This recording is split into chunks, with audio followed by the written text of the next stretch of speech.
नमस्कार, स्वागत है आप सबका। आप देख रहे हैं प्रिय रंजन भारती रिपोर्ट। मैं प्रिय रंजन भारती। प्रशांत किशोर की जन स्वराज पार्टी को सुप्रीम कोर्ट से ज़बरदस्त लताड़ मिली है। उनकी बिहार चुनाव को रद्द करने की याचिका खारिज करते हुए सुप्रीम कोर्ट के मुख्य न्यायाधीश जस्टिस सूर्यकांत ने साफ कहा कि आप सस्ती लोकप्रियता अर्जित करने के लिए न्यायिक मंच का इस्तेमाल कर रहे हैं। आपको कितने वोट मिले थे चुनाव में, जनता ने आपको खारिज कर दिया। इससे पहले उन्होंने याचिका पर उनके वकील ने दलील दी थी कि महिलाओं के खाते में चुनाव आचार संहिता का उल्लंघन करते हुए 10-10 हज़ार रुपये भेजे गए थे और इसके चलते चुनाव आयोग ने पूरी आचार संहिता का उल्लंघन करने की बात नहीं मानी थी। इसलिए चुनाव रद्द किए जाने चाहिए, फिर से चुनाव कराए जाएं, क्योंकि आचार संहिता का उल्लंघन हुआ। महिलाओं के खाते में कम से कम 15,600 करोड़ महिलाओं के खाते में आचार संहिता का उल्लंघन करके 10-10 हज़ार रुपये भेजे गए थे और इस आधार पर वोट खरीदा गया। तत्काल चुनाव को रद्द करके दोबारा चुनाव कराए जाएं। इस पर जस्टिस सूर्यकांत ने ज़बरदस्त लताड़ लगाई और कहा कि पहले आप हाई कोर्ट जाइए, जनता ने आपको पूरी तरह से खारिज कर दिया था। प्रशांत किशोर बड़ी बड़ी बातें करते रहे हैं। हालांकि पूरे चुनाव में उनकी फजीहत हुई। बिहार की 240 सीटों पर उन्होंने उम्मीदवार खड़े किए थे, लेकिन किसी भी क्षेत्र में कि उनको कोई बढ़त नहीं मिली। उनके जितने कैंडिडेट से भारी फजीहत के साथ सबको हार का सामना करना पड़ा था। हालांकि उन्होंने बहुत बड़ी बड़ी बातें की थी। उन्होंने कहा था कि अगर 25 सीटें नीतीश कुमार जीत जाएंगे तो हम राजनीति से संन्यास ले लेंगे। उन्होंने ये भी कहा था कि महागठबंधन तो चुनाव के रेस में है ही नहीं, मुख्य मुकाबला एनडीए और जन स्वराज के बीच में है। उन्होंने 1280 दिन तक पदयात्राएं की थी पश्चिम चंपारण, पूर्वी चंपारण से, और 6000 किलोमीटर पैदल चलते हुए गांव-गांव अलख जगाया था, लोगों के स्वाभिमान को जगाया था और कहा था कि आपका बेटा भी मुख्यमंत्री बन सकता है, एक पढ़ा लिखा कोई भी व्यक्ति मुख्यमंत्री बन सकता है, आपके घर का सदस्य भी मंत्री बन सकता है, लेकिन आप एक अनपढ़ गंवार को मुख्यमंत्री क्यों बना रहे हैं, ये सरकार तो निकम्मी है। ऐसी ऐसी बड़ी बड़ी बातें लोगों के बीच में की थी। गांव-गांव लोगों को प्रेरित किया था, कई सम्मेलन करवाए थे और यहाँ तक कि उन्होंने ये भी कहा कि हम जो है सरकार बनाने के बाद आप सबको आपकी सरकार में शामिल करेंगे, आपकी भागीदारी बनेगी। 98 करोड़ रुपए इन्होंने चंदे इकट्ठा किए थे विभिन्न माध्यमों से। इसके अलावा भी उन्होंने बहुत बड़ी बातें की। ये भी कहा कि हम 130 से कम सीटें अगर जीत पाए तो हम अपनी हार मान लेंगे। अब प्रशांत किशोर चुनाव के बाद हुई फजीहत से उबर नहीं पाए थे। अब उन्होंने सुप्रीम कोर्ट का दरवाज़ा खटखटाया था। सुप्रीम कोर्ट ने जिस तरह से लताड़ लगाई है, प्रशांत किशोर को इससे सबक मिल गई। सबक लेनी भी चाहिए, लेकिन संभवतः वो राजनीति के ऐसे धुरंधर हैं कि अब भी वो बाज नहीं आने वाले हैं।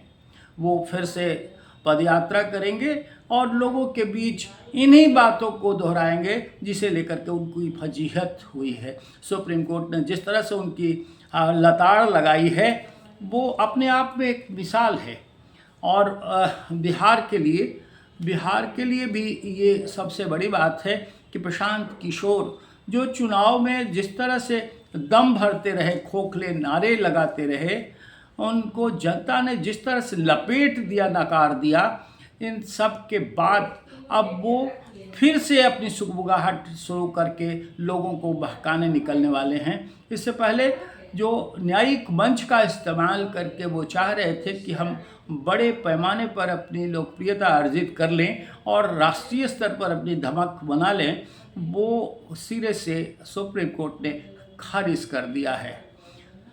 बिहार की राजनीति में ऐसे ऐसे लोग लगातार हमेशा जमीन से ऊपर उठ करके बेसिर पैर की बातें करते आए हैं। खास करके जो प्रशांत किशोर ने जिस तरह से राग अलापा था, उसे लेकर के लोगों में, खासकर युवाओं में एक तरह की भावना जगी थी कि बिहार में एक नए विकल्प की तलाश की जा सकती है। लेकिन लोग इनकी तरफ खास करके युवाओं में आकर्षण बढ़ा था।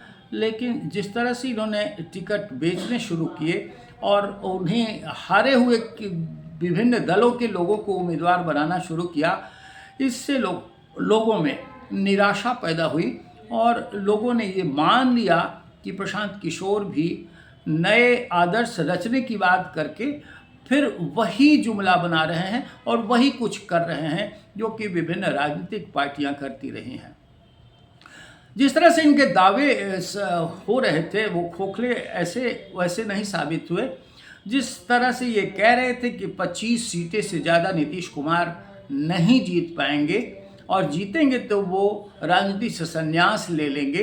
राजनीति से संन्यास तो नहीं लिया, लेकिन इस दावे से मुंह जरूर चुरा लिया जब मीडिया से सामना तक नहीं कर पाए चुनाव नतीजों के बाद से। जब मीडिया ने इनसे जबरन पूछना चाहा तो इन्होंने बातें इधर उधर की करनी शुरू कर दी थी। आपको पता है कि बिहार चुनाव में एक तरफा मतदान सा हुआ और 202 सीटें एनडीए ने जीत ली, जिस एनडीए को वो बहुमत से बहुत दूर बता रहे थे और कह रहे थे कि उनकी सरकार बनेगी। उनकी तो फजीहत हो गई। जनता दल यूनाइटेड को 85 सीटें मिली और उससे अधिक भारतीय जनता पार्टी को मिली। सारे गठबंधन के सारे सहयोगियों को सीटें मिली। 202 सीटों पर एनडीए जीती और विपक्ष जिसे ये कह रहे थे कि वो रेस से बाहर है, उनके भी कई उम्मीदवार जीतते हार गए, लेकिन उन्हें अच्छा खासा वोट प्रतिशत मिला। प्रशांत किशोर की पार्टी को वोटों के मामले में भी जनता ने नकार दिया। इनको काफ़ी कम फीसदी वोट मिले थे। महागठबंधन जिसे ये इस रेस में नहीं बता रहे थे, उसने कुल मिलाकर 25 सीटें हासिल की। कई कैंडिडेट्स उसके दूसरे नंबर पर आए, लेकिन प्रशांत किशोर की जनसुराज पार्टी कहीं अपनी जमानत भी नहीं बचा पाई थी। एक सीट को छोड़कर बाकी सारी सीटों पर इनकी फजीहत हुई है। ऐसे में ये निश्चित रूप से सुप्रीम कोर्ट के मुख्य न्यायाधीश ने जिस तरह से इनको फटकार लगाई है वो बिल्कुल तर्कसंगत है, क्योंकि इन्होंने जिस तरह के हौसले बनाए थे और लोगों की उम्मीदें जगाई थी, वो कमोबेश राजनीति का एक चुटकुला सा नजर आया कि कैसे सब्जबाग लोग दिखाते हैं बातों के और भ्रम जाल में फंसाकर लोगों के वोटों का चीर हरण कर लेते हैं। वाकई जनता कुछ और चाहती है। जनता जिस तरह से जंगल राज के नैरेटिव के खिलाफ एकजुटता के साथ बिहार में एनडीए की सरकार दोबारा सत्ता में लाने के लिए वोट कर गई, वो अपने आप में एक अद्भुत मिसाल भी है। लेकिन प्रशांत किशोर की इस फजीहत के बाद भी ऐसा लगता नहीं है कि शायद वो लोगों को अपनी वाकपटुता और चतुराई से उलझाने से बाज आएंगे। अब भी वो वही करना चाह रहे हैं और करके दिखाया भी है। वो हाई कोर्ट जाने के लिए सुप्रीम कोर्ट ने कहा है, लेकिन वो हाई कोर्ट जाएंगे भी या नहीं, इस पर भी सवाल उठ खड़ा होता है।